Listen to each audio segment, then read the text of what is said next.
photographie étant un langage universel, étant un langage aujourd'hui qui est presque une grande partie de l'humanité et communique avec les images. Et ça n'est pas une invention nouveau. L'image était toujours présente dans les relations humaines. D'ailleurs, après l'invention de l'écriture, le cunéiforme en Mésopotamie, la deuxième langue qui a été inventée et utilisée pendant des milliers d'années en Égypte, c'est hiéroglyphes, c'était des images. Et nous, on revient maintenant à ce système d'hiéroglyphes avec les emojis et les smileys et tout ça. C'est un changement continuel, comment dirais-je, transition continuelle entre les différentes langues et les différentes formations. La façon dont j'utilise la photographie, c'est plutôt comme un outil et pas juste pour l'art de photographie que je suis dans la photographie. J'essaye d'être très simple dans mes cadrages, dans l'utilisation de la photographie et laisser les images raconter l'histoire. C'est une façon de dire que j'ai passé des années à photographier la guerre en Afghanistan ou la guerre tout simple dans le monde. Cette petite fille de 5 ans dans un village qui s'appelait Tora Bora et qui était bombardée par la coalition, je dirais, peut-être le village le plus bombardé dans toute l'histoire d'Afghanistan. Elle est née pendant le bombardement et ses premières années de la vie, c'était dans la guerre. Or, il y a eu des milliers de morts, il y a eu des milliers de gens que j'ai vus mourir ou être blessés. Mais pour moi, la guerre, c'est aussi de cette façon de montrer aussi ce qui se passe dans le regard des survivants, qui est des fois c'est plus important de ce qu'on voit. Ou comment utiliser l'image pour raconter une histoire, parce que, comme on dit, le visual storytelling, c'est ça qui est important aujourd'hui. Ça devient de plus en plus un outil de relations humaines et relations tout court, le visual storytelling. Et ça, c'est une image prise en Afghanistan quand les Russes avaient occupé Afghanistan et qu'il y avait le début d'insurrection contre les Russes. On les appelait des combattants de l'ombre. Donc ça, c'est une image qui explique ou exprime un peu avec l'image ce qui étaient ces gens qui se battaient contre cet envahisseur.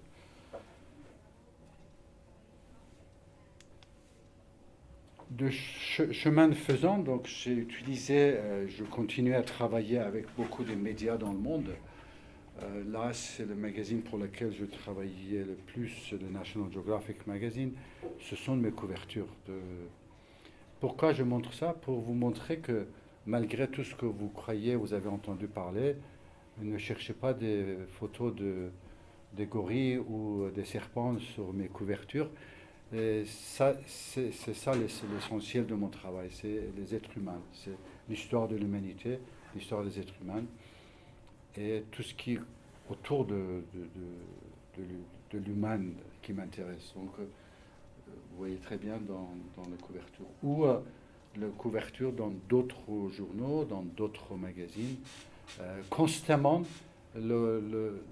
depuis le début, depuis l'âge de 13-14 ans presque, que je me suis rendu compte de ce qui pourrait être la photographie. Et je n'ai pas cessé de continuer à trouver tous les moyens possibles pour répandre ce langage, pour répandre les histoires à travers les images. Donc c'est ça qui m'intéressait. Comme vous voyez, chacun de ces couvertures, ça correspond à un groupe de gens différents. Et c'est là où j'arrive à me connecter à travers les images, raconter toutes les histoires.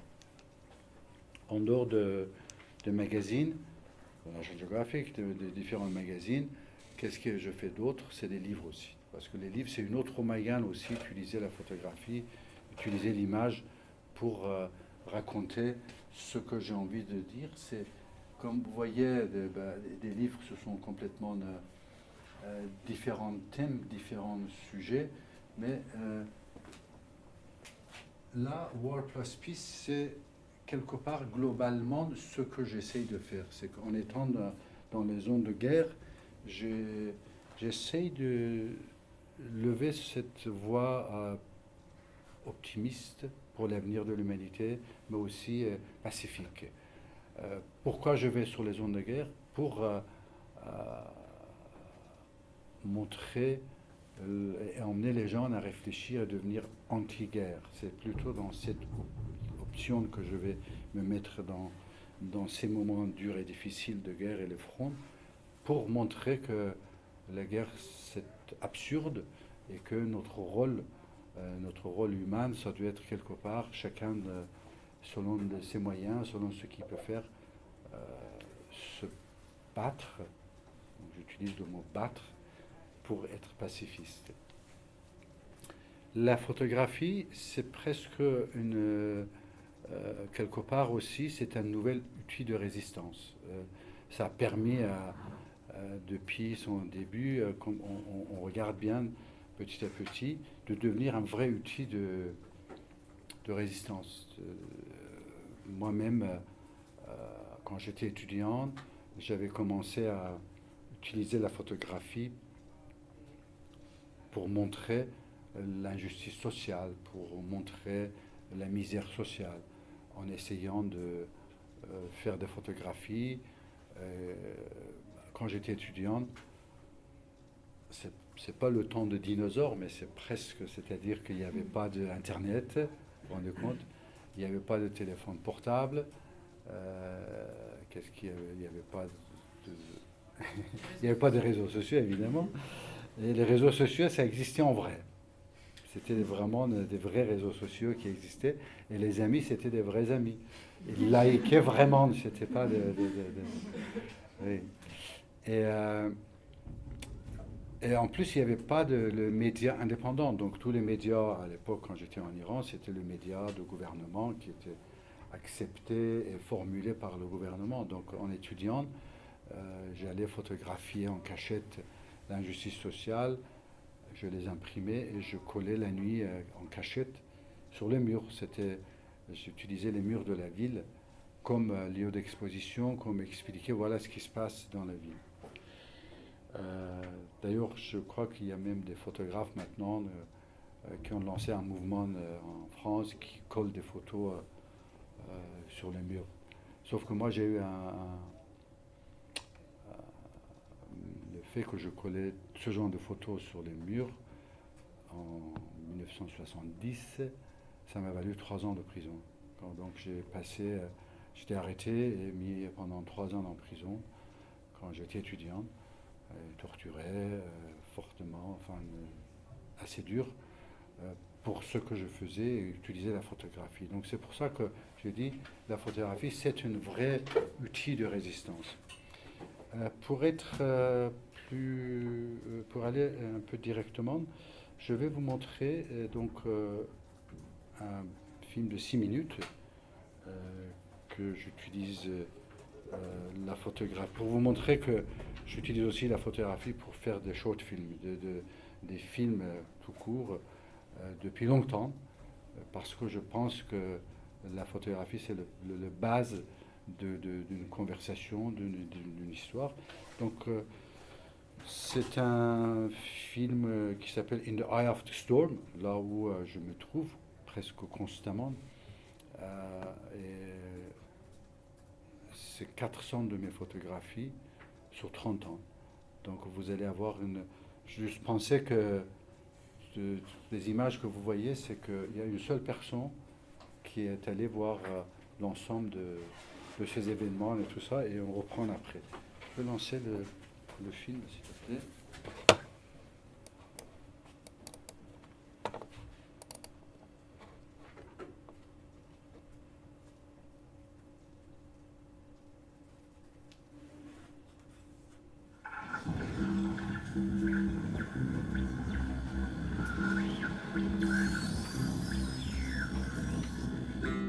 Have you ever tried to take on the strange and enriching journey that consists in transposing yourself in somebody else's mind, body, and life? Listen to the story behind these photographs. I can still hear the unbearable torture of mourning in their wailings. Hell is on the other side.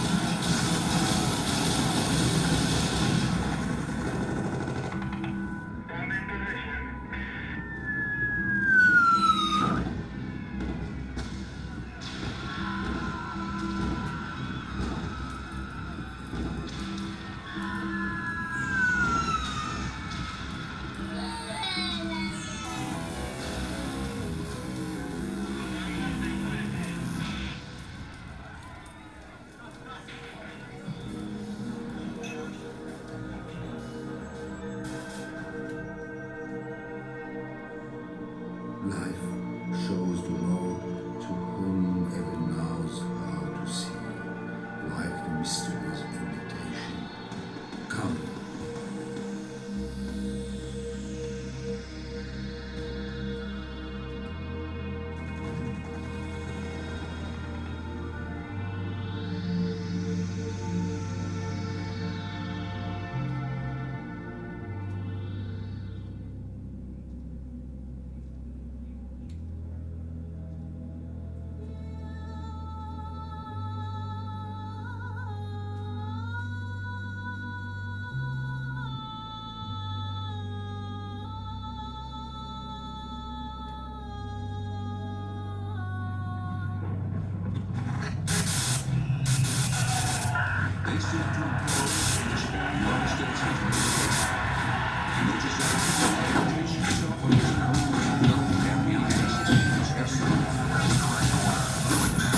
Yeah, we don't want to do anything to scare your children. That's the last thing we want to do. We don't want to scare anybody.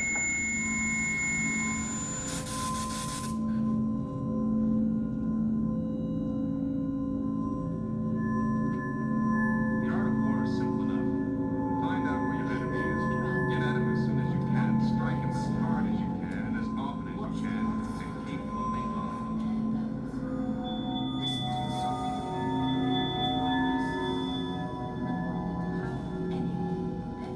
We, civilians from here or elsewhere, are the victims of issues that are beyond our understanding.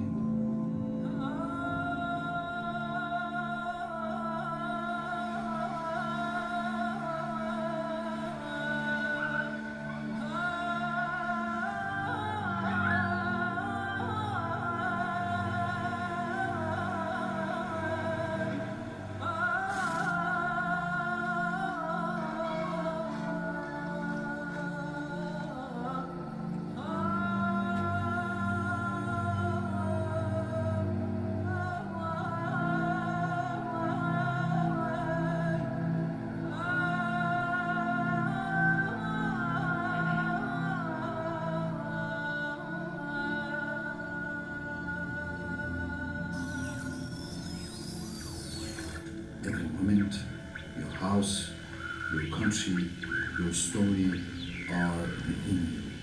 Let them cry wherever you are. They will follow you. Now it's time for exodus.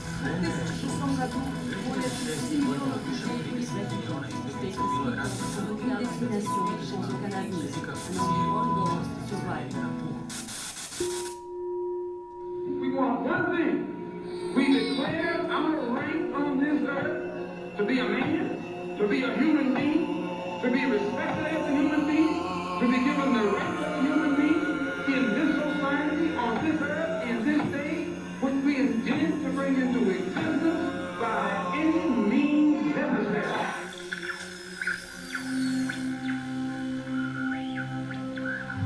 I can still hear the childlike laughter we resonating like a hint of irony in the bitter memory of those many destinies shattered by war and injustice.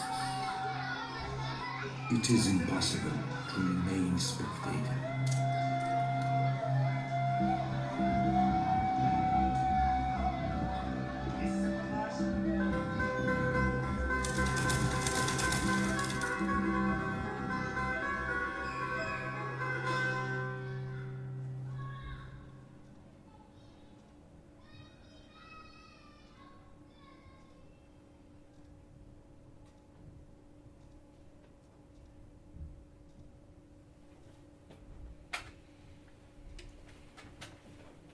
Bon.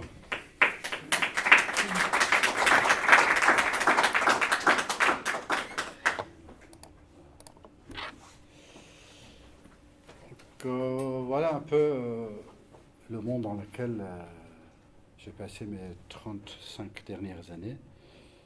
Et de Michael Jackson et Cindy Crawford et Madonna jusqu'à tous les autres que vous avez vus, les endroits, le monde. Ça c'est un peu comme une manifesto pour moi, manifesto de ce monde que j'ai vu, de résultats, d'où vient tout ça. Et donc chacun de vous, j'imagine que vous avez une idée de message de ce film, de ce que vous voulez dire.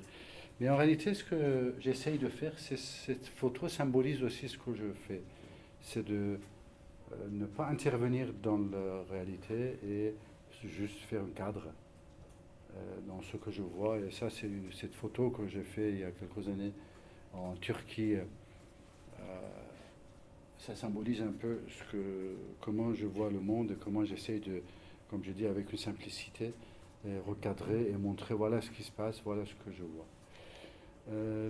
Donc, voilà, quelques images juste pour... quelques images qui sont assez connues de mon travail. Réfugiés afghans, des réfugiés afghans, la vallée du Panjshir. Par exemple, ça paraît une photo de paysage, de rivière et de montagne, mais pourquoi je montre cette photo, pourquoi je photographie ça? Parce que c'est ici que l'Union soviétique est tombée.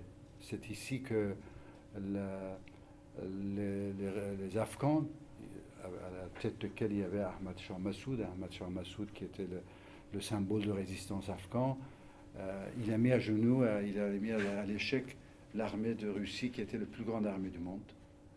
Et donc c'était après cet échec que l'Union soviétique a commencé à complètement à trembler et tomber. Donc cet lieu historique, ça peut aussi symboliser que voilà, c'était cet échec ici de cette armée de Russie qui a fait les vagues jusqu'à ce que le mur de Berlin tombe.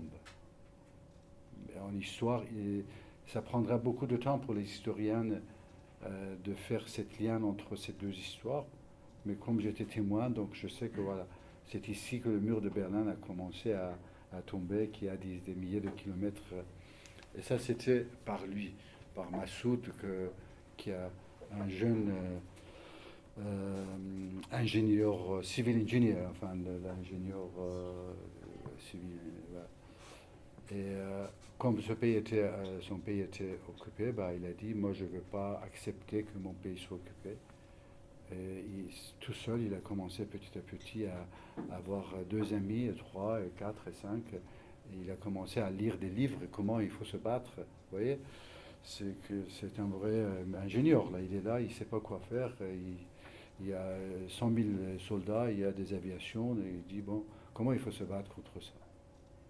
Et ça, c'est un exemple magnifique de montrer qu'une seule personne peut changer le monde. C'est un exemple parfait de dire que voilà, cet étudiant, cet ingénieur, qu'à un moment il dit voilà, j'ai pas envie que mon pays soit occupé et que je vais trouver de moyens, mais comment il va commencer avant l'ère de Google et Wikipédia, tout ça, de chercher des livres, comment on se bat contre un envahisseur, quel est leurs armements, comment il faut. Et donc il crée une tactique de guerre, de guerrieros, qu'aujourd'hui, dans beaucoup des académies militaires, ils enseignent les stratégies, les tactiques de guerrieros de Massoud, y compris dans l'académie militaire de Moscou pour l'armée russe, pour qu'ils apprennent comment évoluer. Donc ça, c'est important de voir combien un individu peut intervenir dans le cours de l'histoire. Et ces changements, c'est pas aller jusqu'à l'extrême de voir, oui, évidemment, Martin Luther King, il y a Gandhi, il y a Mandela, il y a plein d'autres exemples, heureusement, de montrer que dans l'humanité existe. Mais ça, c'est des extrêmes qu'on connaît, que nous connaissons. Il y a aussi ceux qui changent en faisant un mouvement, en créant un petit mouvement, en devenant juste celui qui essaye de changer sa communauté, sa classe, son environnement. Je voulais montrer ça aussi. Ça, c'est un soldat américain aujourd'hui qui se bat en Afghanistan.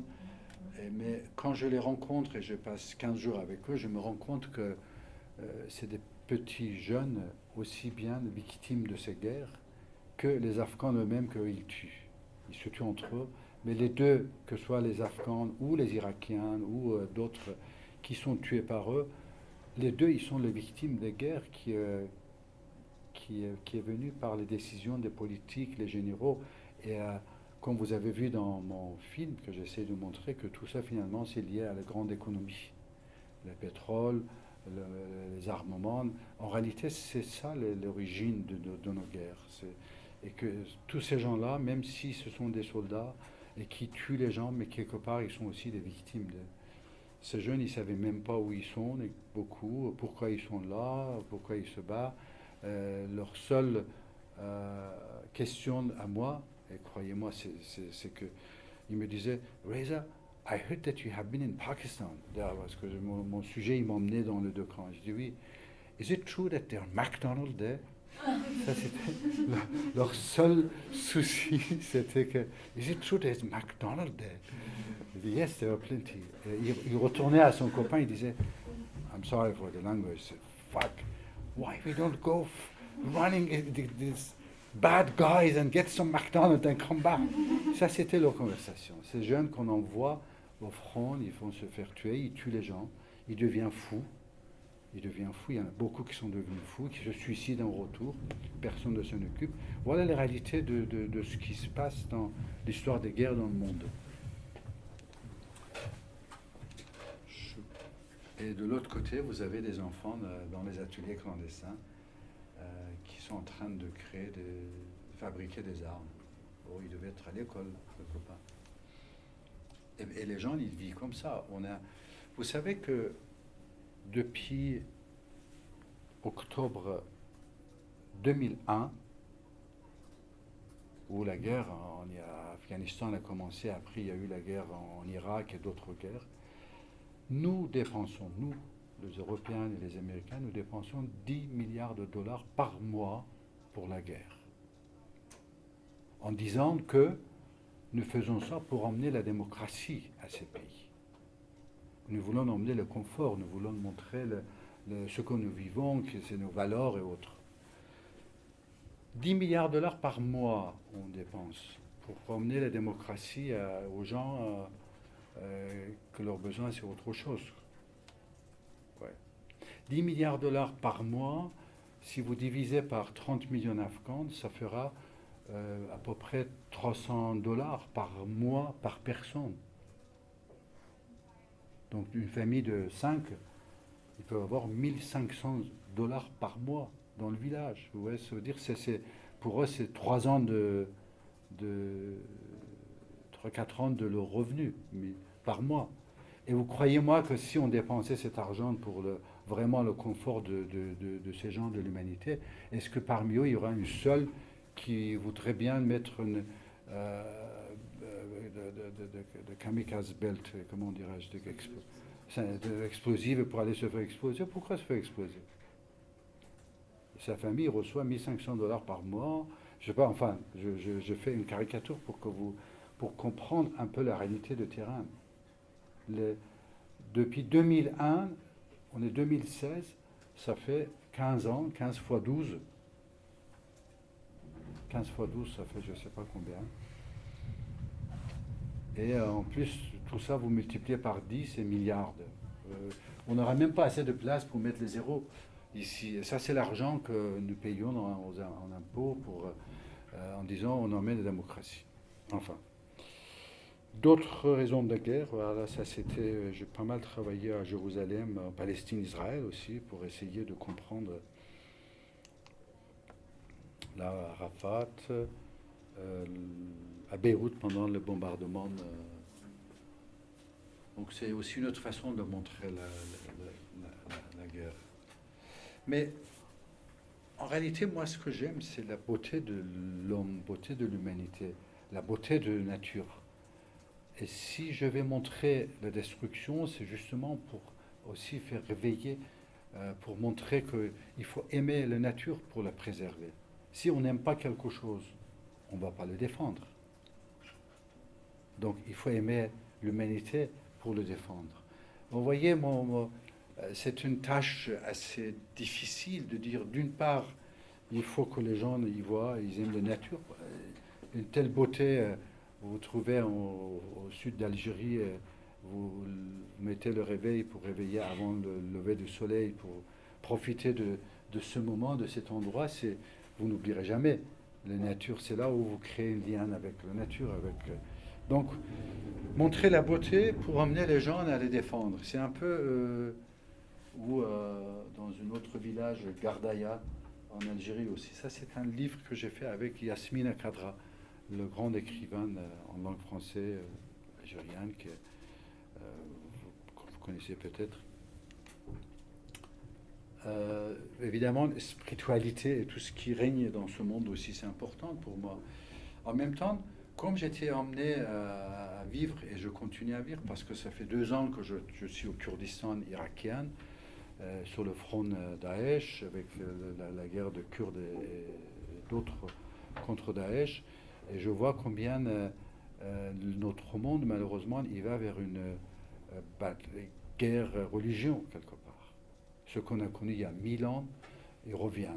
Et que ça, c'est quelque chose complètement artificiel. Cette bataille religion, c'est quelque chose d'artificiel, créé par les politiciens, par les grandes industries, par ceux qui en profitent. Parce que, en dehors des guerres connues des religions, dans l'histoire, dans les autres moments, les religions, ils ont toujours vécu en paix ensemble. Dans le même Moyen-Orient aujourd'hui, où il y a une telle guerre entre les juifs, les chrétiens, les musulmans, les différentes fractions de juifs, les différentes fractions de chrétiens, les différentes fractions de musulmans, ils se tuent tout le monde. Pendant 5 siècles, pendant 500 ans, ils ont vécu en paix ensemble. Il n'y a aucune trace de guerre-religion avant de cette nouvelle Moyen-Orient qui était dessinée il y a 100 ans par les Anglais, les Français, les Européens qui ont créé tous ces pays, Jordan, Koweït, Irak, Arabie Saoudite, après la chute de l'Empire ottoman. Donc, j'essaye aussi de comprendre. Et là, par exemple, on est dans une église, je me suis trouvé pour photographier le Pâques russe, dans une église russe à Bakou, en Azerbaïdjan. Et quand je suis rentré dans l'église, je voyais à l'entrée de l'église, il y a un portrait d'un monsieur avec costume cravate, joliment mis plein de fleurs autour. Vous voyez un peu ce genre d'hôtel que les gens y créent avec plein de bougies autour, et que tout le monde y venait, il faisait un petit prière devant ce portrait, après il rentrait dans l'église. Donc j'ai demandé qui est ce monsieur, pourquoi vous vénérez autant monsieur, cette photo. Ils m'ont donné son nom, mais je dis mais attendez, ça c'est un homme musulman. Répétez-moi le nom. Mais il me donne le nom. Je dis mais comment ça se fait? Il dit oui, c'est un musulman.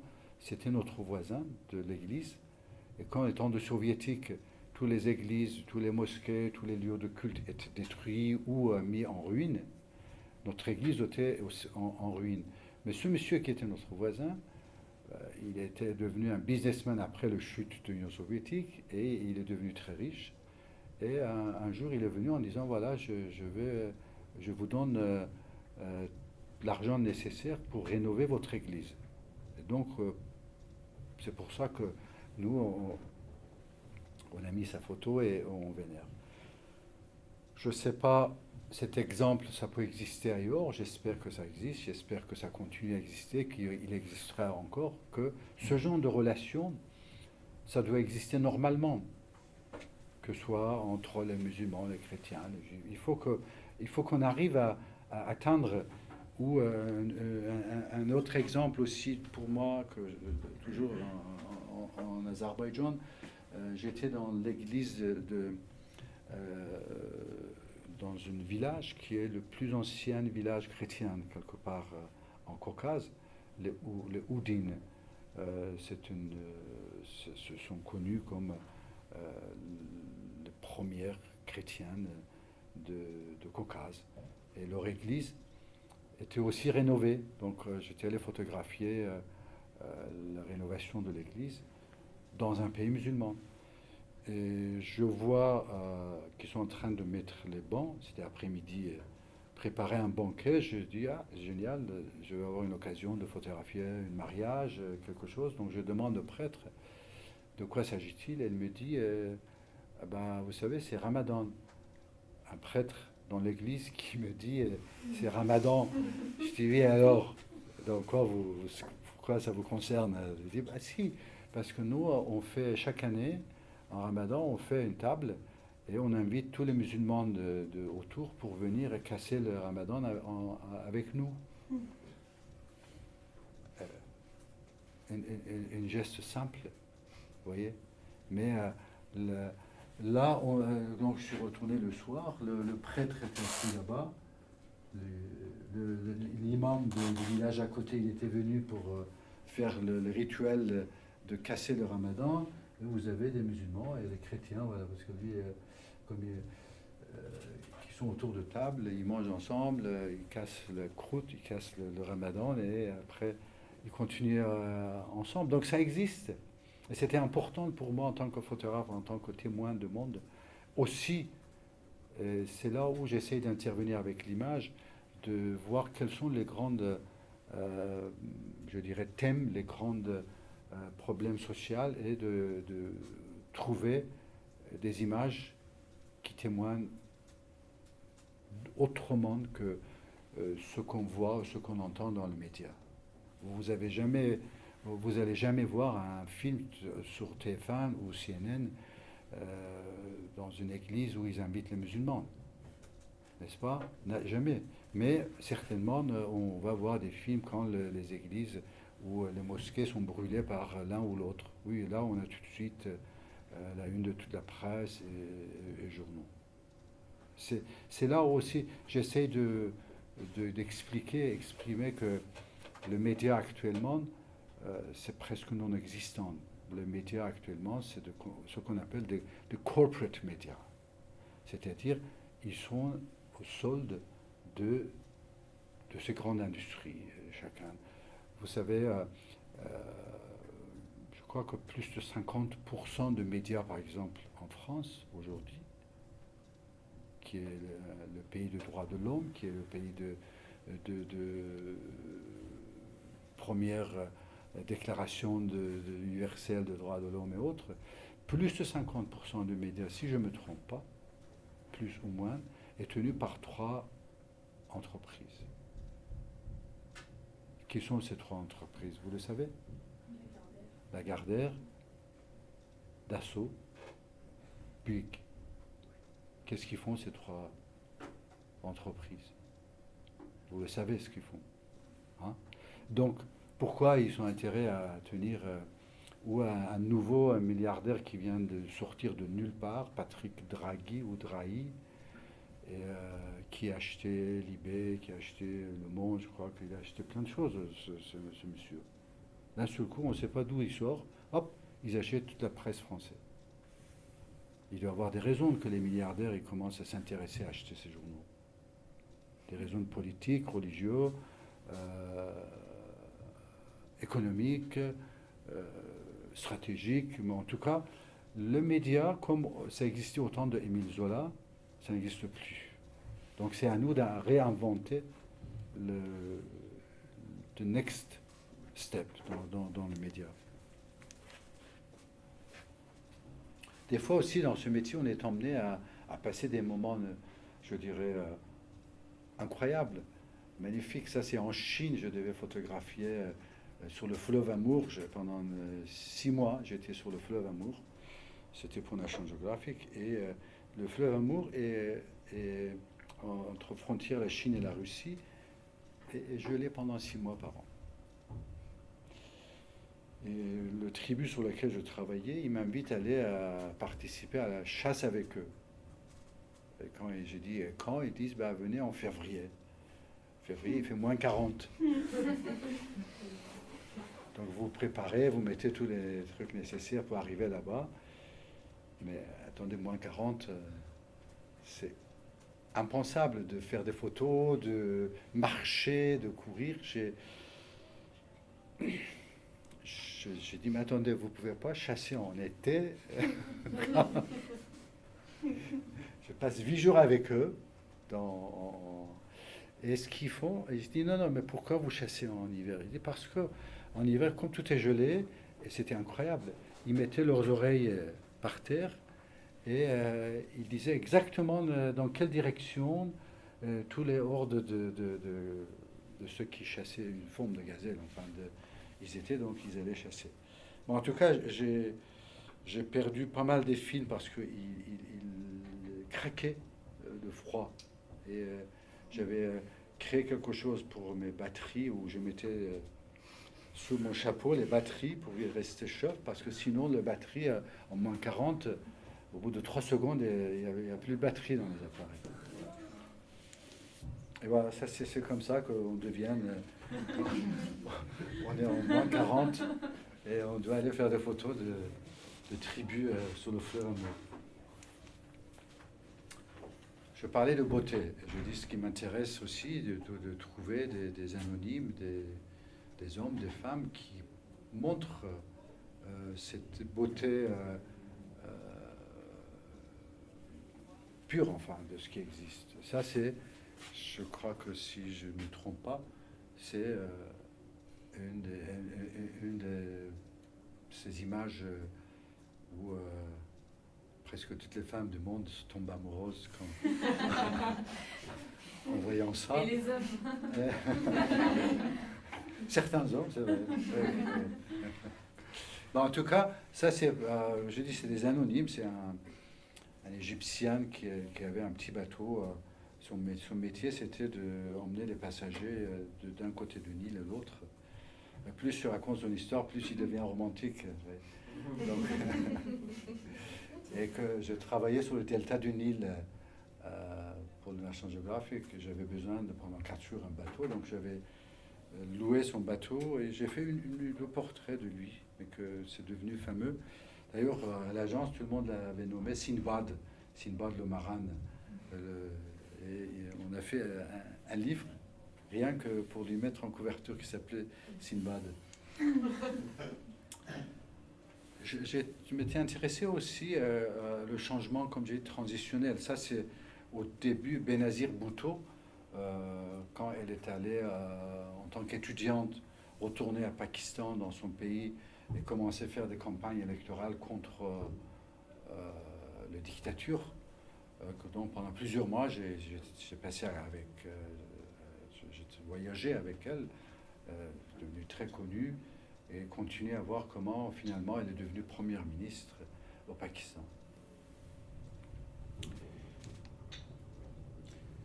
Je parlais de nouvelles médias, de nouveau, et ça, c'est un exemple parfait. Nous sommes en place Tahrir, au Caire, au début de tous ces événements de printemps arabe, tout ce qui a commencé au Caire. Et la place est encerclée. Donc vous ne pouvez pas sortir et rentrer aisément. C'est très difficile. Il y a plein de policiers qui entourent la place, l'armée. Une fois que vous êtes dedans, vous êtes presque piégé. Donc, et les gens, ils dorment, ils mangent sur place. C'est une vraie bataille qui a commencé, place Tahrir au Caire. C'est aussi l'année où le citizen journalism a commencé à se montrer.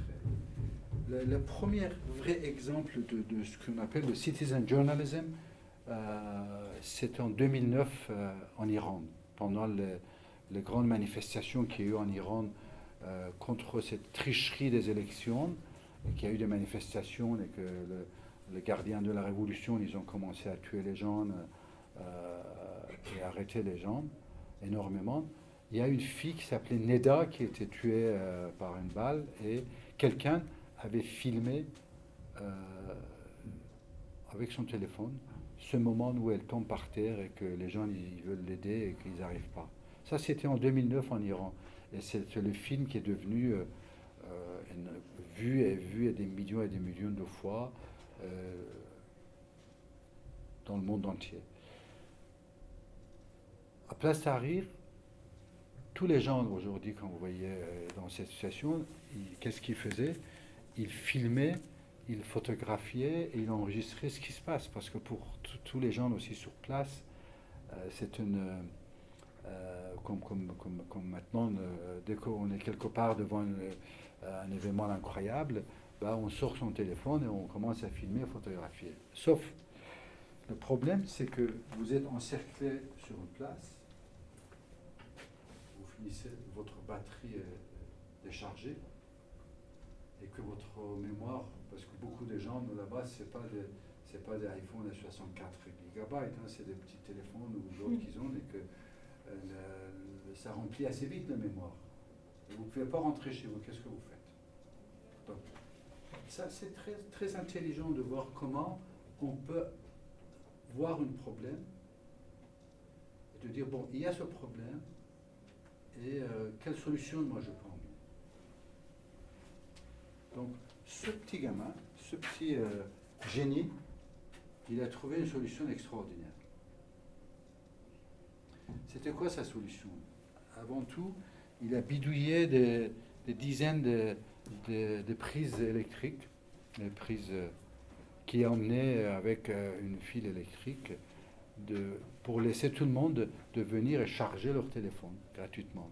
Donc vous aviez de plusieurs dizaines de possibilités électriques pour charger. Et ensuite, charger c'est une chose, l'électricité. Mais il disait, mais est plein. Il dit, oh, pas de problème, j'ai la solution. Je vais télécharger download votre téléphone et je vous enverrai, si vous avez un email, je vais vous envoyer. Si vous n'avez pas email, bah, voilà mes coordonnées que je vous donnerai, mais à une condition. Vous m'autorisez que tout ce qui est dans votre téléphone que vous venez de filmer sur place, je puisse broadcaster sur mon site internet. Donc il crée un site internet qui s'appelle La Révolution égyptienne.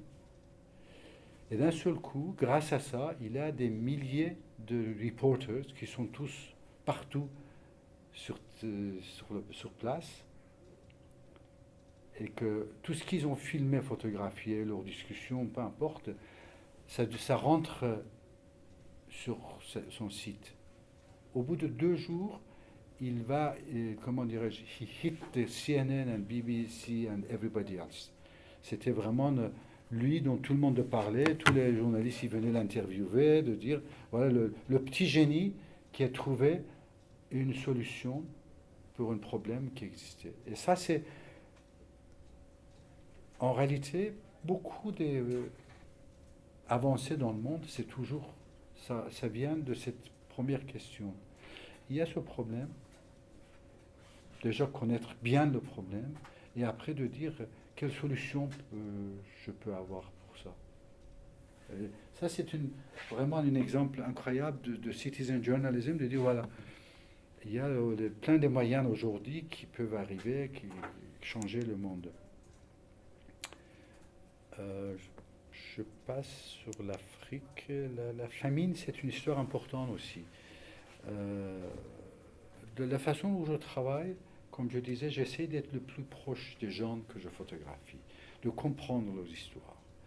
Mais le jour où je devais aller photographier la famine, ma question c'était mais comment je peux sortir de mon chambre d'hôtel et arriver sur place et photographier les gens qui meurent de faim, rentrer de nouveau et prendre un petit déjeuner ou déjeuner. C'était, ça me satisfaisait pas ce mode de travail. Donc la seule chose que j'ai pu faire, c'était avant d'y aller, pendant 72 heures, dans mon appartement parisien, je me suis complètement enfermé et j'ai pas mangé pendant 3 jours. Je ne sais pas si ça vous est arrivé de rater 1 ou 2 repas ou 3 repas. Vous sentez qu'au bout du 3e repas que vous n'avez pas eu, qu'il se passe des choses, de souffrance, on commence à souffrir, on commence à sentir. Et moi, j'avais envie au moins, quand je me trouve devant ces gens. D'autres choses qui étaient importantes pour moi, c'était que les images que je voyais montrées par d'autres photographes, par d'autres collègues, par d'autres, je voyais toujours des objets, comme si c'était des objets qui étaient par terre. C'était pas il n'y avait pas cette dignité humaine dans ces hommes ou femmes ou des enfants qui sont en train de mourir, comme si on photographiait un objet. Et quand je me suis trouvé devant cette personne, je ne sais pas si c'était une fille ou un garçon, d'un seul coup, j'avais l'impression que je suis devant le statue de Rodin, le penseur. Vous voyez? C'était cette réflexion qui... c'est comme si... oui, cet homme, cette femme, cet garçon, cette fille est en train de nous questionner. Il pense, mais il nous questionne. Il parle de dignité de l'homme qui est bafoué. Il nous pose la question en disant, mais attendez, vous, comment vous arrivez à déplacer 10 000 soldats d'un continent à l'autre avec tous leurs équipements, tous leurs armements, toutes leurs munitions, et vous ne pouvez pas envoyer de médicaments, de l'aide alimentaire à moi. Il faut que je devienne comme ça, mais je suis quelqu'un comme vous. Et c'est là où des fois on oublie que, en réalité, et c'est ce que aussi moi j'ai appris, comment dirais-je, in a hard way. On dit que étrangement, nous avons peut-être les différences de couleur, de taille, comment on peut dire, de race ou de religion, mais tout ça, ça n'est que superficiel. C'est que tous les êtres humains, comme tout ce qui existe sur cette planète, nous faisons partie de même façon que dans un corps humain, il y a des milliards de cellules, des dizaines de millions, de milliards de cellules dans un corps humain. Peut-être qu'ils ne savent même pas ces cellules qui sont à l'intérieur d'un seul corps. Mais que nous, maintenant, on sait que oui, notre corps, il fait comme ça. Eh bien, chaque être, nous sommes comme un de ces cellules qui est une seule entité. Donc, qu'est-ce qui se passe dans un corps humain si on coupe un doigt? C'est pas seulement le doigt qui a mal, c'est l'ensemble qu'on a mal. On commence à crier, on ne peut pas dormir, on a mal partout, on ne peut pas travailler, on ne peut pas écrire. Ah oui, j'ai mal au doigt, j'ai coupé mon doigt. Mais attendez, c'est la même chose avec l'humanité. C'est que quand il y a une partie de l'humanité qui souffre comme ça, c'est exactement comme un doigt d'une personne qui a été coupé. C'est comme un doigt qui est gangréné. Et c'est ça qui est important de comprendre, que de la solidarité, c'est pas un mot vain, c'est pas un mot de gauche caviar, c'est pas un mot de je sais pas quoi, c'est une réalité de notre monde. C'est que notre rôle, notre lien, l'un et l'autre, c'est exactement comme si penser que dès que vous voyez une souffrance quelque part, c'est comme le doigt d'un corps qui était coupé. C'était ça aussi que je sentais devant cette personne. Et il y a eu aussi un moment dur que j'ai passé en Afrique, c'était pendant le génocide de Rwanda et Burundi où il y a eu 800 000 personnes qui étaient tuées. Donc malheureusement, sur plusieurs années, j'ai suivi cette histoire de génocide aussi.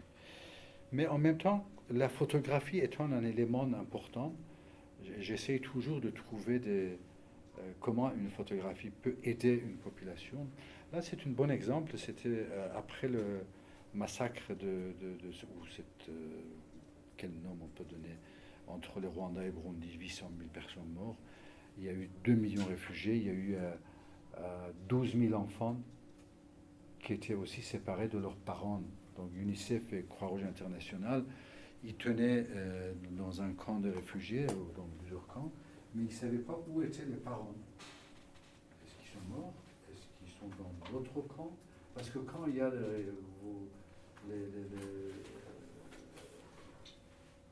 vous courez pour vous réfugier, vous n'avez pas le temps d'aller chercher chez vous vos affaires. Ça passe d'un seul coup comme ça.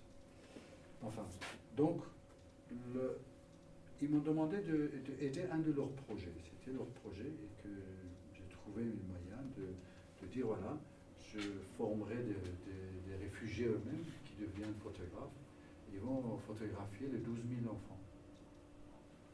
12 000 enfants et faisant des expositions dans le camp de réfugiés. Donc, peut-être, je sais pas, le plus grand expo par nombre de photos, 12 000 portraits exposés dans 5 camps différents et en demandant des gens, des familles, en disant si vous avez perdu un enfant, vous venez voir. Donc, une utilisation de photographie, comme je disais, Photography for Humanity, comment on peut, dans beaucoup de cas, utiliser la photographie pour résoudre des problèmes. Ce problème qui existait, la photographie est venue à l'aider. Au bout de 4 mois, on a eu 3500 enfants qui ont retrouvé leurs parents, ou les parents qui ont trouvé leurs enfants. 3500 sur 12 000 avec un projet photographique comme ça, qu'on a pu les réunir ensemble en faisant ce genre de projet. Donc ça, c'est une des scènes de retrouvailles, de grand-mère qui a trouvé ses petits-enfants. On ne savait pas où étaient les parents, mais la grand-mère est venue en disant, regardez, sur la photo, il montrait le suite, le pull, comment on appelle ça, une pull, voilà, en disant, c'est moi qui avais tricoté le pull, c'est mon petit-fils parce que je tricotais et finalement, il avait toujours le même de pull sur la photo qu'en vrai l'enfant. Enfin, d'autres moments aussi que j'ai envie de partager avec vous, pour aussi, parlons des guerres, que les guerres, c'est pas seulement destruction des maisons, tuer des gens, blesser des gens, ça aussi, ça a des conséquences beaucoup plus graves, des traumatismes importants, qu'on ne les voit pas à l'œil nu, qu'on ne comprend pas que quelqu'un était traumatisé par la guerre. J'imagine que si vous avez vu des gens, ou un moment, un petit trou, que vous savez ce que ça veut dire, traumatisé par quelque chose. Et là, j'étais à Sarajevo. Sarajevo est en Europe. On est pas loin, à quelques jets de pierre, comment dirais-je, du centre de l'Europe. C'était une ville qui était assiégée pendant plusieurs années et que les gens presque ils mouraient de faim. Et que dès qu'ils sortaient dans la rue, les francs-tireurs qui avaient encerclé la ville, c'était les Serbes qui contrôlaient Sarajevo et qui tiraient sur tout ce qui bougeait dans la ville. Donc il y avait même des endroits, des moments où des gens qui étaient morts, et pendant plusieurs jours, personne n'osait aller chercher leur... même c'était des familles qui voyaient leur fils ou leur fille devant chez eux par terre tués, mais ils n'osaient pas d'aller chercher le cadavre parce que c'était vraiment très très dur. Et c'est les moments les plus durs où seulement quelques, comment dirais-je, des crazy, comme nous les photographes, qu'on doit sortir aller dehors. Personne n'ose de sortir dans ces moments-là. même les journalistes écrivent parce que, bon, bah, ils peuvent écrire, mais nous, il faut qu'on voit, il faut qu'on sort, on aille voir. Et c'est à ce moment où je rencontre cette petite fille, complètement, mais une histoire dingue, au plein de guerre, elle est là. Et je suis un peu perturbé, je photographie tout de suite, et après je demande, mais qu'est-ce que tu fais là? Il dit, bah, je vends mes poupées. Je dis, à qui tu vends? Qu'est-ce que tu fais? Pourquoi? Parce que ma grand-mère n'a pas mangé depuis 4 jours, et la faim. Donc c'était un moment très dur pour moi. C'était plus dur que beaucoup des autres moments où je me suis trouvé devant des enfants morts, blessés ou d'autres. Parce que là, c'était une petite fille, quelques jours avant Noël en plus. Tout était coïncidé et qu'elle dit, voilà, je vends mes poupées parce que ma grand-mère she's hungry. Elle n'a pas mangé depuis 4 jours. Certes, si elle dit que ma grand-mère n'a pas mangé, elle aussi, elle doit avoir faim. Mais son geste était tellement incroyable, tellement beau, tellement magnifique aussi, qui, pour moi, quand je pense aux conséquences de guerre, au traumatisme, elle est la première qui me vient dans ma tête. Mais comment faire comment faire quand on est devant une situation comme ça et que vous faisiez des photos et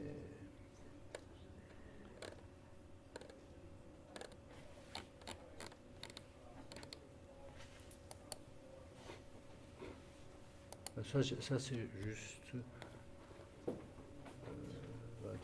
ça c'est il y a quelques semaines quand j'étais le travail que je fais au Kurdistan maintenant. Depuis 2 ans, je passe, comme je dis, beaucoup de temps au Kurdistan. D'une part, pour essayer de faire un livre, exposition, montrer ce peuple au monde, de voir qui sont. Et en même temps, dans mes projets humanitaires, donc je vais expliquer, j'ai lancé des projets de formation dans le camp de réfugiés. Donc, que faire? On ne peut pas rester spectateur. Je photographie, je montre dans les expos, vous voyez. Hein, donc tout ça, ce sont des expos que je fais dans le monde pour montrer, en plus de livres et de conférences. Mais il y a un moment où, ça c'était pour Neda, devant la Maison Blanche. Donc, ça aussi, c'est important de dire que quand je disais que j'essaye de vraiment être le plus proche de la population, ça c'est mes habits de reportage dans chaque pays, avec chaque peuple différent. C'est pas pour Halloween, hein, c'est pas un déguisement c'est vraiment sur terrain, quand c'est comme ça dans chaque pays. Et là, c'était donc avec les Peshmerga kurdes sur le front qui se battent contre Daesh. Donc, je suis arrivé à ce que Informal Visual Education, c'est une formule importante parce que la tradition, l'éducation traditionnelle ne répond plus. Ce forme d'éducation,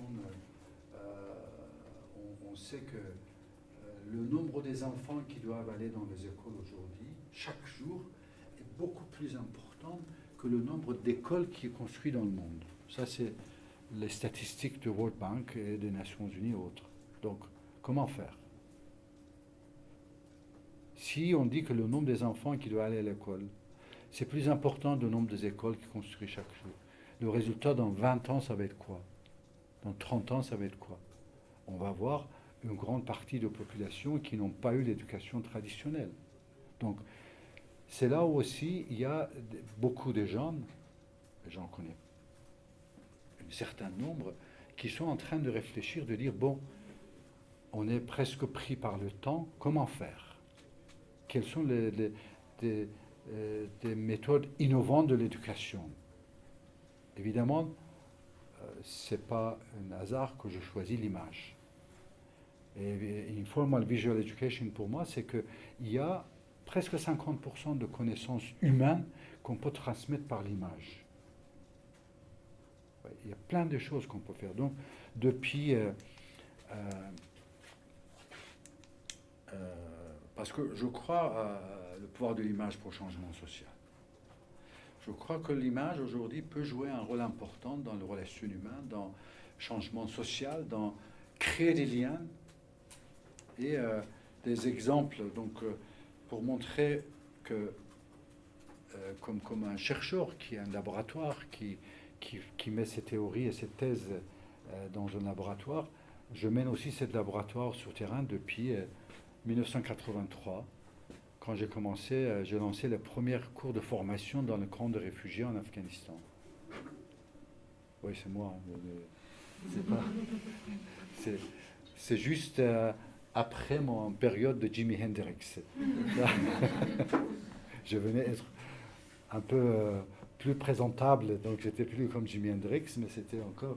Donc ça, c'est en 83, je travaille pour Time Magazine et je vois ce qui se passe sur terrain.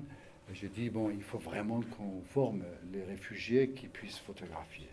En 83, de nouveau, pas de numérique et autres, donc je vais dans le marché de la ville de Peshawar, et j'avais un peu d'argent, j'achète quelques appareils photo, des films, je leur apprends à photographier, et je dis, voilà, maintenant, au moins, photographier tout ce que vous voyez, il en restera quelque chose, de documents. Et de là, de ce moment-là, jusqu'à aujourd'hui, je continue constamment ces projets humanitaires. C'est-à-dire, c'est parallèle à mon travail de photographe. Parce que, quand vous avez vu dans le film, je disais que you can't be a spectator. On ne peut pas être spectateur de ce monde si on veut que ce nom human being soit sur nous. Si on fait tout pour nous-mêmes, les animaux, ils le font bien. Donc, quelle est notre différence avec... c'est qu'il y a une autre chose qui se différencie les êtres humains et les animaux. Et ça, c'est juste cette relation. D'ailleurs, de plus en plus, il y a des choses incroyables qu'on voit. Les gens qui postent, vous avez peut-être vu sur le YouTube et autres, comment les animaux, ils entraident. Vous avez certainement vu ce genre de film incroyable. Il y en a un que j'ai vu aujourd'hui, c'était un cheval qui était, comment dirais-je, attelé, attaché. Et il y a un autre cheval qui courait et qui prenait dans sa bouche des foins qu'ils doivent manger de loin, et il l'emmenait, il se mettait à côté de celui qui était attaché. Lui, il mangeait. Une fois que c'était fini, le cheval, il allait, il ramenait de nouveau. Ce genre d'attitude, il y en a plein qu'on voit, on découvre, surtout aussi grâce à tous ces gens qui filment ce genre d'histoire pour voir. Donc, ça montre aussi qu'il y a quelque chose de plus dans l'humanité, que nous devons l'un et l'autre. En faisant ça, je ne me sépare pas en disant, regardez comment je suis, qu'est-ce que je fais. Je veux donner un exemple d'une personne, voilà ce qu'il peut faire. Et de dire aussi, chacun de nous avons cette responsabilité et cette possibilité de le faire. Donc, de ce moment des premiers cours de formation, ensuite, en continuant, je me suis rendu compte que les guerres créent deux destructions différentes. Il y a une destruction physique, matérielle, les bâtiments détruits, les routes, les infrastructures, et même les corps humains, blessés ou coupés ou mutilés. Mais ça, ce sont les destructions matérielles, destructions visibles, destructions physiques qui est créée par les guerres et conflits. Mais la vraie destruction, c'est la destruction invisible, c'est les blessures invisibles créées par les guerres, le traumatisme qui est créé par ce genre de problème. Or, à un moment, je me souviens que j'avais lu une histoire qu'il y avait une fusillade dans une école aux États-Unis, et après c'était aussi ici un crash d'avion, et on voyait que une fois que les premières secours sont arrivés, tout de suite après, vous avez un groupe de psychothérapeutes qui arrivent. Ils mettent tous les profs, tous les enfants, tous les parents, qui n'étaient même pas entendus cette fusillade. Mais ils sont traumatisés, il faut les aider, il faut qu'ils sortent de ce traumatisme. Je dis, c'est génial, excellente idée. Mais attendez, là il y a eu une balle qui a été tirée dans une école. Et là vous avez 30 psychothérapeutes qui ont venu parler à tout le monde pendant des jours. Et j'ai dit, mais attendez, les Afghans, ça fait 30 ans qu'ils sont sous tous les bombes du monde. Et qu'ils n'ont pas droit à ce genre de traitement. Et que comment on les aide alors? Et ce n'est pas seulement les Afghans, aujourd'hui malheureusement plein d'autres populations du monde qui suivent ça. Et ça c'est ce qui crée les blessures invisibles. Et ça, ces réflexions et ces observations qui m'ont emmené de dire, bon, les Nations Unies, les ONG existantes aujourd'hui, leur aide, quelque part, c'est l'aide qui va vers cette destruction visible. Ils viennent construire des camps de réfugiés. Ils viennent construire des écoles en disant c'est pour l'éducation. Ils viennent construire des hôpitaux. C'est juste visible. Mais cette population, c'est une population traumatisée complètement. Et parce que je suis sur terrain en contact avec cette population, c'est là où je me rends compte que, je donne un exemple fictif, comment dirais-je, pour qu'un enfant dans une école qui a eu des avions de l'ennemi ou d'autres ont bombardé son village, et que ses parents étaient morts et que son village est détruit et qu'il se trouve dans un camp de réfugiés et que nous on vient, on dit bon, on va t'aider, on va t'emmener dans une bonne école, on va construire une école, on va construire une bonne tente pour toi, on te donne des vêtements, regarde les chaussures Adidas, génial, des nicks que les gens ils voulaient pas, ils t'ont donné, donc mais ils s'en foutent. Ils s'en foutent complètement. Vous savez ce qu'ils cherchent? Ils cherchent un fusil pour aller venger ses parents qui étaient tués. Et c'est en étant en contact de cette population, de ces gens qui étaient tellement malmenés qu'on comprend ça. Donc pour moi, c'était de dire, bon, comment on peut couper ce cycle de violence? C'est par la même chose. Il faut des psychothérapeutes, mais on ne peut pas avoir des psychothérapeutes d'aller parler à tous les Afghans en disant, attendez, ou à tous les Africains ou tous les gens du Moyen-Orient qui ont vécu la guerre. Donc, il faut trouver d'autres solutions, n'est-ce pas? Il faut trouver quelque chose qui est plus national, qui est dans une grande échelle.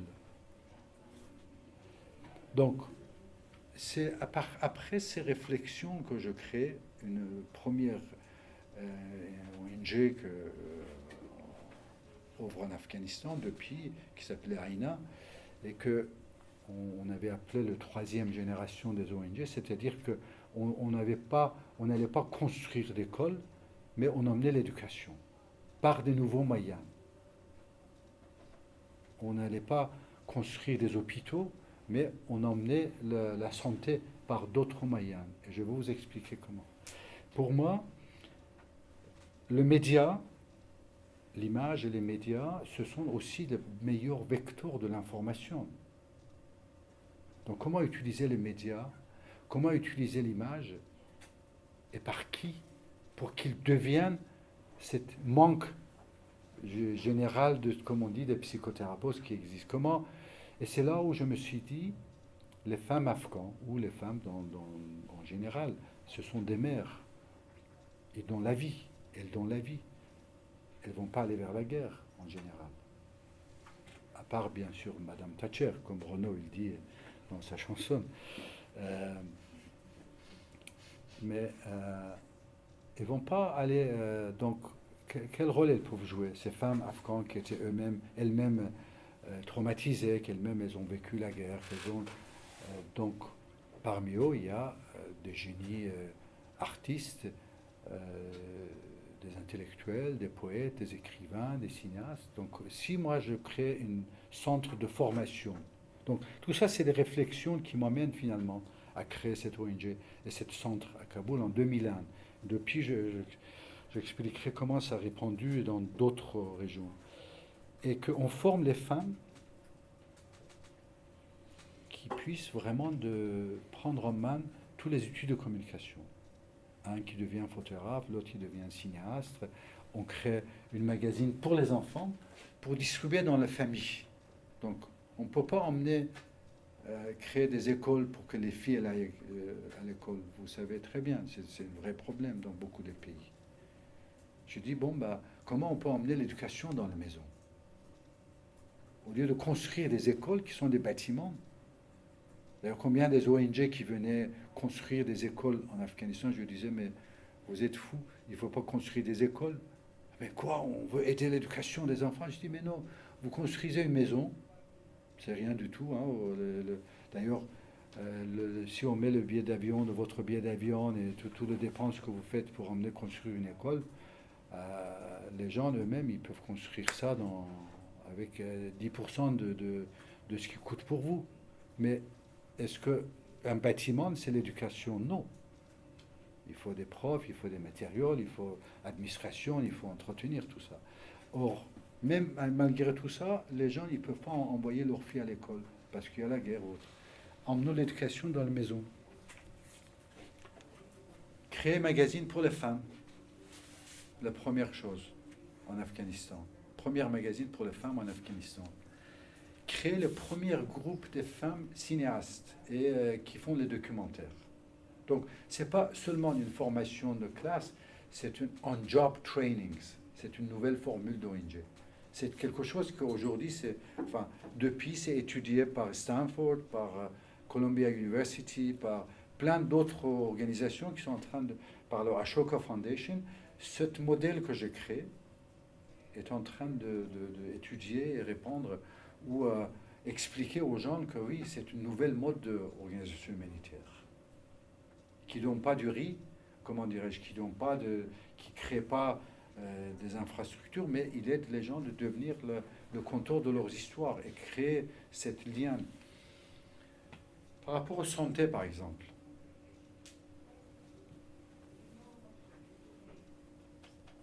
the national awareness,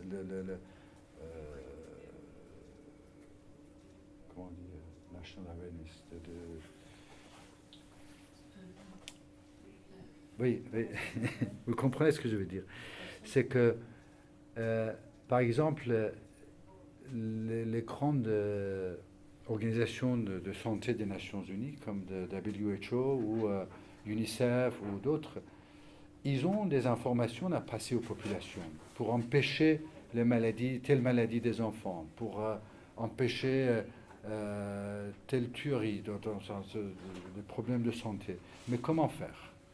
Dans une population où une grande partie des femmes, elles ne savent pas lire, elles ne savent pas écrire, et ne sortent pas de la maison, elles sont dans le village. Donc, nous avons créé ce modèle de cinéma mobile avec des films qui étaient faits par les Afghans, par ces filles afghans que vous avez vues. Donc, les acteurs, les actrices et les playwrights, ils sont tous des Afghans. Et on n'a pas fait des documentaires, on a pris des histoires folkloriques, comme les petits chaperons rouges ici. Il y a aussi dans tous les pays, vous avez ce genre de petites histoires, de petits chaperons rouges à l'afghan, ou d'autres, enfin, de l'histoire des grands-mères. On a fait des films en mettant des messages de UNICEF, de WHO sur la santé des enfants, sur l'allaitement des enfants, dans ces petites histoires de petits chaperons rouges. Donc, quand petit chaperon rouge, je donne un exemple, il tombe malade et que sa grand-mère dit « Ah, mais qu'est-ce que tu as ?» Il dit ah, « J'ai mal au ventre, je ne peux plus. » Et elle donne exactement les symptômes qui existent dans la maladie diarrhée des enfants. Et que la grand-mère elle dit « Mais dis-moi, tu n'as pas bu l'eau de la rivière ?» « Ben si, j'ai bu l'eau de la rivière. » « Tu as fait bouillir pendant 20 minutes ?» « Ben non, je n'ai pas fait bouillir pendant 20 minutes. » « Ah, ma petite, il faut que tu fasses bouillir l'eau de rivière pendant 20 minutes. » Vous voyez, et ça passe. On ne fait pas un documentaire qu'un médecin qui vient de montrer un truc que si voilà, les microbes ils sont dedans et que si vous... Non, c'est la grand-mère de Petit Chaperon Rouge qui dit, bon, bah, la prochaine fois, si tu fais bouillir l'eau pendant 20 minutes, ben, c'est bon. Et on a fait ça pendant, sur plein de problèmes sociaux ou d'autres qui existaient, de créer des films et montrer de village en village. Donc ça, c'est une autre moyen. Ça, c'est des photographes femmes formés par nous, des photographes femmes. Un de nos élèves, il a eu prix Pulitzer récemment, en 2012. La station radio aussi pour les femmes, en Ramallah. La station de radio des femmes pour les femmes. Formation des jeunes en internat en Atlas, dans les montagnes Atlas, dans le village. Formation des enfants à la photographie dans le Sicile, en Italie, dans une banlieue où personne, je dis même la police ne rentre pas, mais que nous avons lancé des formations. Là, c'est les formations des jeunes dans les banlieues de Toulouse qui photographient leurs histoires et qui montrent leur histoire. C'est ça que je dis, créer des liens sociaux. Ou utiliser Internet, que j'expliquerai. Voilà. C'est ça qui est important. Ça, c'est le projet de réfugiés. Ce sont mes dernières photographies des camps de réfugiés syriens.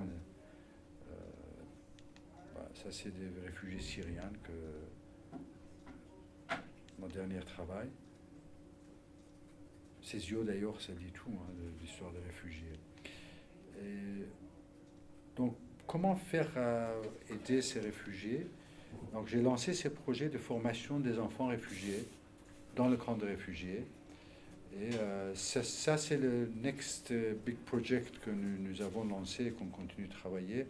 Ce sont les jeunes dans le premier camp qu'on a commencé au Kurdistan. 20 élèves.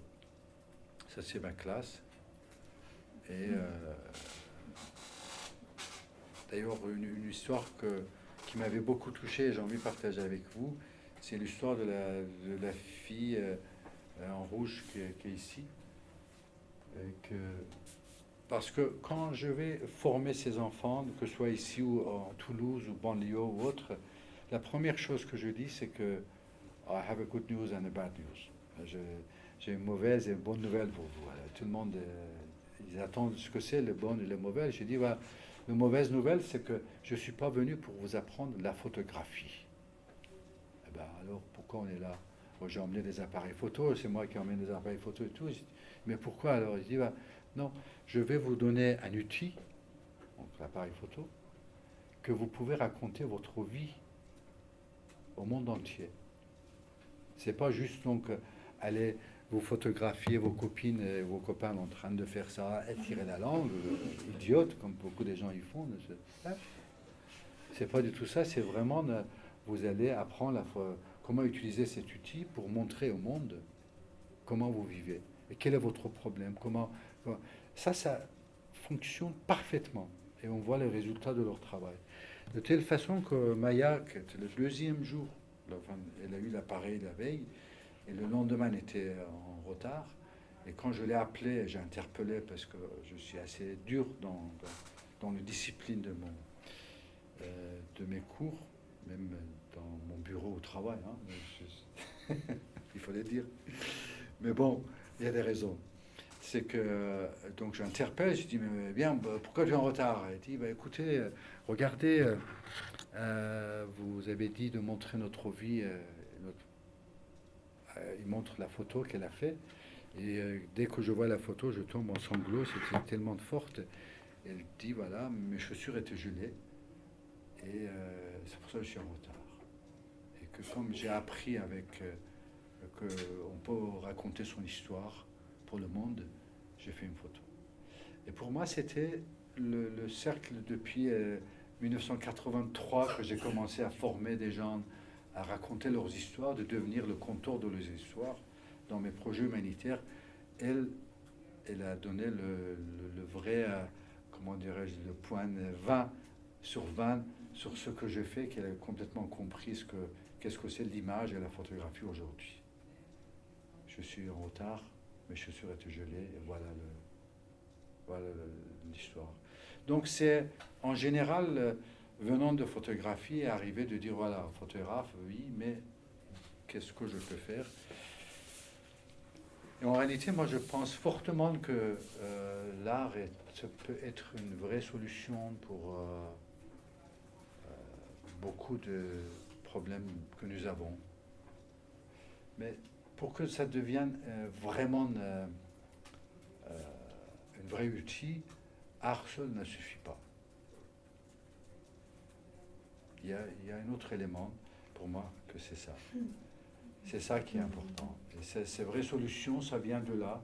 Après, on peut utiliser comme on veut avec l'art ou d'autres moyens. Mais, donc, j'espère que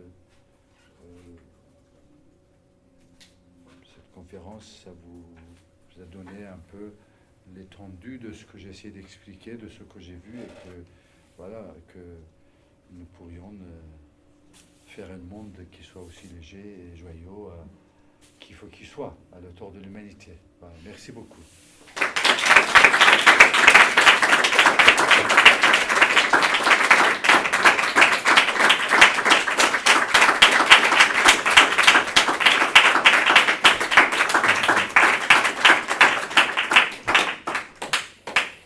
Ça a pris plus de temps que prévu, je sais, mais parce que je sentais une bonne vibration dans la salle. Et ça, c'est important, c'est que dès qu'on sent la vibration, après, on oublie tout et on a envie de tout dire. Voilà. Donc, est-ce que c'était prévu, question, ou on a le temps, je ne sais pas. Donc, si avec vous, et pour vous, comme vous voulez. Oui, je t'en prie. Déjà, merci beaucoup pour la présentation. Ça, ils n'ont pas vu. Et merci pour les photos magnifiques. Moi, j'ai une question qui est très pratique. Comment vous faites pour être aux beaux endroits avec les bonnes personnes dans des milieux aussi différents qu'avec les Peshmerga, en Sicile, dans les endroits où la police ne rentre pas, avec les chasseurs chinois? Comment vous faites dans des milieux aussi divers? Ou ce soir à Sciences Po, Ce soir. dans le monde de la radio aussi. Non, c'est vrai. Je voudrais que... Comment vous faites donc pour avoir accès à tous ces lieux, toutes ces personnes? It's a long story. C'est vraiment... d'une part, ça demande une préparation psychologique pour que, si on vous dit, par exemple, Reza, on va dans cet endroit de Sicile, ok, et après ils disent, mais cachez votre appareil, hein. Pourquoi je vais jamais... Ah ben, si votre appareil, ils vont nous tirer dessus. Ah, ok. Je vais garder mon appareil et je regarderai droit dans les yeux des gens pour voir s'ils tirent. C'est pas quelque chose académique, explicable. C'est que à partir du moment où vous dites que dans cette période, il faut vraiment que je me consacre à travailler sur Kurdistan et que vous avez toutes les raisons parce que le Kurdistan, pour telle ou telle raison, c'est un pays important. Ça va être un pays où le Kurde, c'est un peuple qui ont subi depuis une centaine d'années partout dans le monde une répression. Donc vous êtes... une fois que vous êtes tellement convaincu et que pour vous c'est important, vous allez trouver petit à petit, chemin faisant, les gens. Ce qui est important, et ça je le dis souvent aux gens, de photographes qui me disent comment vous faites photographier les gens? Parce que nous, quand on veut photographier les gens, ils nous rejettent, ils ne veulent pas. Et donc, je dis non, moi, ils m'appellent. Parce que il y a dans le science, ça n'existe pas. Le science, il n'a pas encore arrivé à cette étape d'expliquer que en dehors de ce qu'on voit de physique de l'un et l'autre, quelles sont d'autres ondes magnétiques ou vibrations ou d'autres qui est envoyées de l'un à l'autre. Ça, on le sent, mais pour le moment, la science n'a pas pu l'expliquer. Quand je suis avec ces gens, I mean it. Je suis vraiment avec eux. Ce que je veux dire, c'est que quand je vais voir quelqu'un, je dis que j'ai envie d'aller en Afghanistan. rencontrer Massoud, imaginez par exemple que j'avais trouvé un Afghan qui était à Paris et que je savais que, il dit, mais attendez, il y a 100 autres personnes qui veulent aller voir Massoud. Et après la conversation, on comprend que, et c'est là où je dis que ça se passe, c'est qu'il y a, quand vous arrivez chez des gens, j'ai vu beaucoup de gens qui arrivent, et puis même des journalistes, ils descendent du bus et de voiture, ils courent, ils font une photo dans le village et ils vont rentrer. Qu'est-ce qu'ils ont pris? Rien du tout. Regardez leurs photos, il n'y a rien, il n'y a pas d'âme. C'est comme si quelqu'un est rentré ici, après il faisait une photo, il partait. Il ne va pas comprendre ce qui se passe, il ne va pas comprendre ce que nous avons vécu pendant un moment. Sauf s'il était ici, il écoutait, il disait oui, si je vous fais une photo, c'est vraiment le moment où tout le monde regarde un point. C'est ça la photo de tout le monde. Et si on arrive à faire ça, et ben ça va être une photo qui va avoir un meaning, qui va avoir une histoire dedans. Mais cette question, au fond, c'est vrai que beaucoup des gens, quand ils voient une photo, c'est un ami photographe qui me disait, tu sais Reza, tout le monde nous demande comment vous avez fait cette photo. Mais toi, on te demande comment vous êtes allé là-bas, comment vous êtes arrivé à cet endroit. C'est ça la différence, c'est que, par exemple, la photo des enfants qui sont en train de faire des armes dans ce atelier clandestin, vous approchez de 300 mètres, vous êtes mort.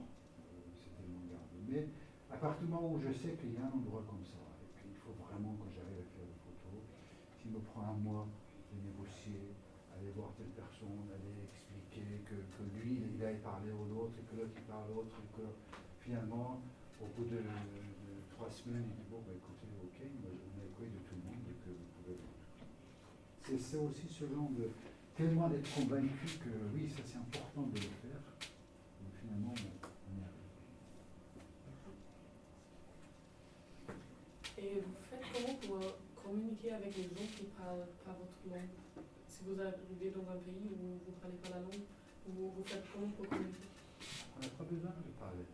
Le eye contact, la poignée de main, c'est tellement important parce que la langue, c'est le 15e mode de communication entre les humains qui existe. Il y a 14 autres avant les langues. C'est justement le eye contact, ce que vous sentez envers quelqu'un, envers un peuple, envers son histoire. Et comme je disais, les gens, ils le sentent. Comme on dit, les yeux sont la fenêtre de l'âme. Hein? C'est vraiment ça. Et donc, quand vous voulez, moi, ce que j'essaie dans mes photographies, c'est d'arriver à un tel point de confiance et de relation, même avec les gens que je ne parle pas leur langue, mais le fait de partager un moment, discuter avec quelqu'un d'autre, de passer avec eux, de regarder, ils sentent que je suis là, pas pour moi, je suis là pour eux. Vous voyez la différence? On sent ça. Les gens, ils sentent. Les gens, ils sentent que c'est pas le great National Geographic photographer who is coming to take your pictures. No, it's Amber Man who is coming to, please, what is your story? À partir de ce moment, je dis, c'est même pas la question, c'est que c'est ce sentiment humain qui existe, qui crée cette lien. Quand je me penche dans une ferme indienne, que je ne parle pas la langue locale en plus, c'est en Inde, il y a 600 langues. Hein. Vous parlez une langue, il vous faut 599 autres pour apprendre. Et que cette femme dans le champ qui travaille et qui d'un seul coup il le voit agenouillé devant elle en train de photographier ses pieds nus, il se passe quelque chose dans elle. Cet homme qui s'est penché devant moi et il s'intéresse à photographier mes pieds nus complètement crades et quand on se lève la main, je vois une beauté sur son visage, une satisfaction. Ouais, ça c'est dans les photos aussi que c'est bien. Oui.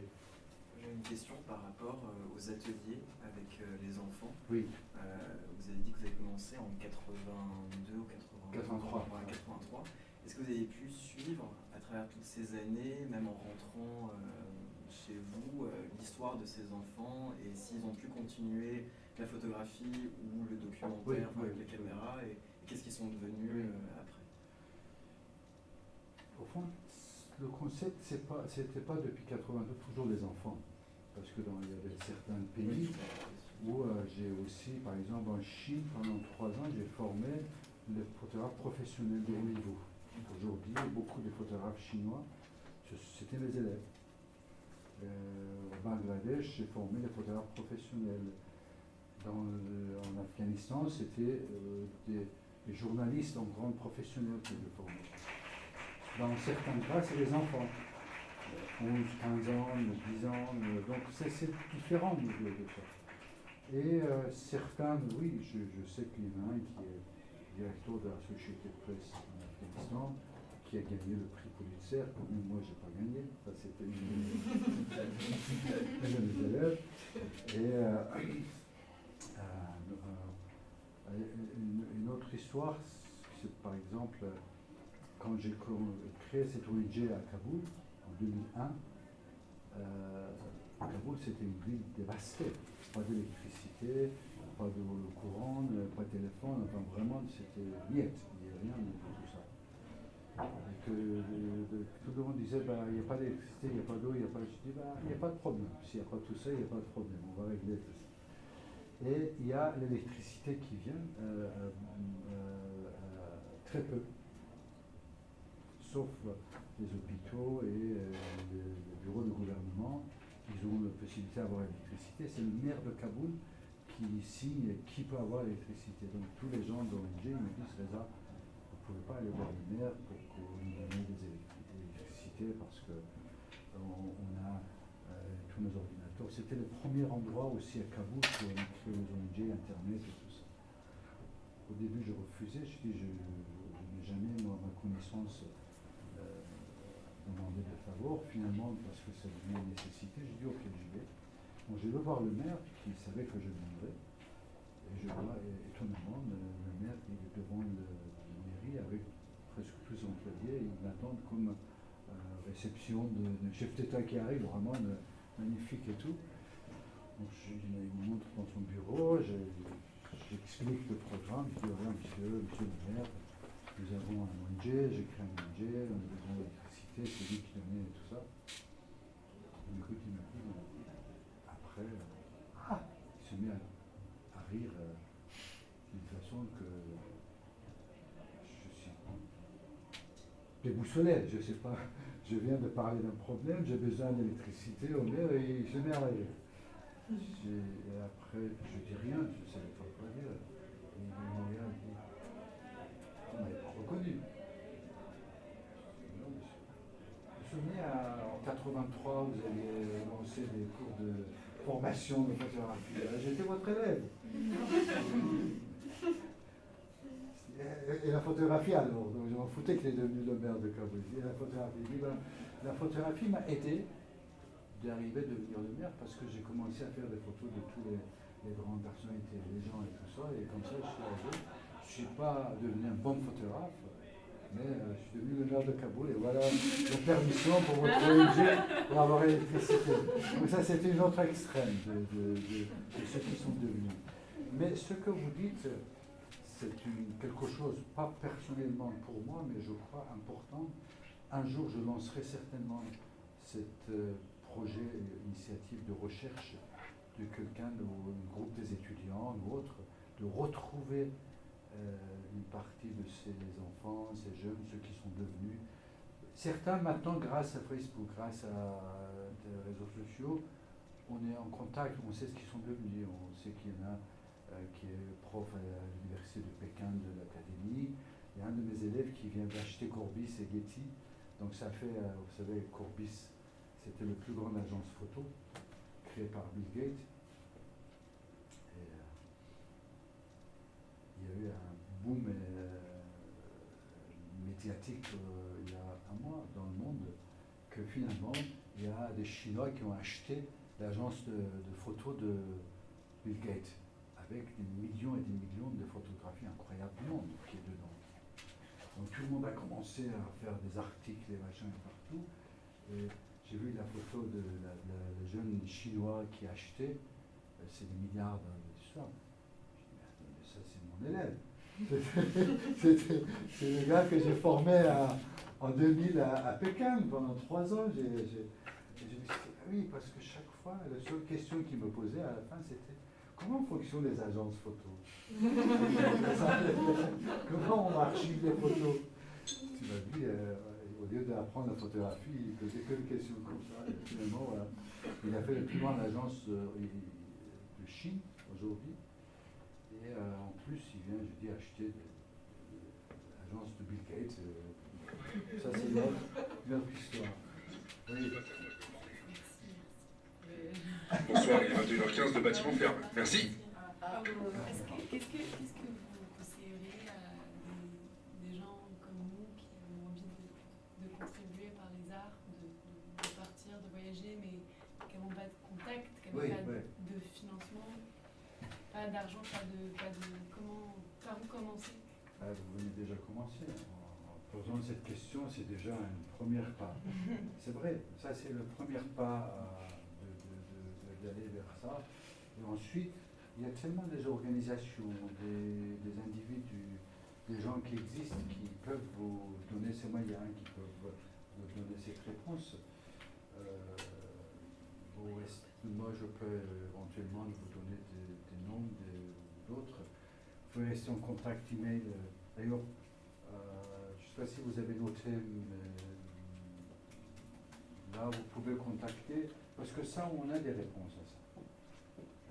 Comment vous pouvez participer autre. Voilà.